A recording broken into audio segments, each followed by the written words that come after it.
Sir भगवान की जय। આપણે શિકારપુરા વંદના કુળ में રાજારામજી અવતાર લીધો અને અવતાર લે અને પછી દ્વારકા જતા હતા રાજારામજી। તો જૂનો ભોયરો આપણે જૂના મંદિર દ્વારકા શિકારપુરે તો ઘણા જણે જોયો હોય, લગભગ લાખો લોકો। और वटाથી દ્વારકા जाता वर्ष में मेसरा गाम थराद तालुका में मेसरा गाम आवेलो।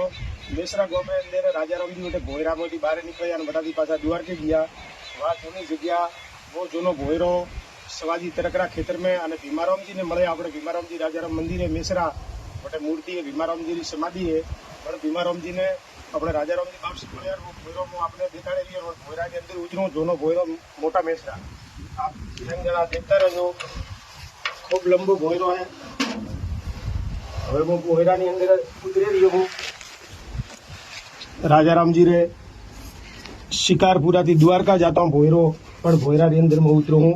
આપને ભોયરો દેખાવો અને બીજા પણ કોઈ દેખવા માટે દર્શન કરવા માટે અટા સુધી આવજો।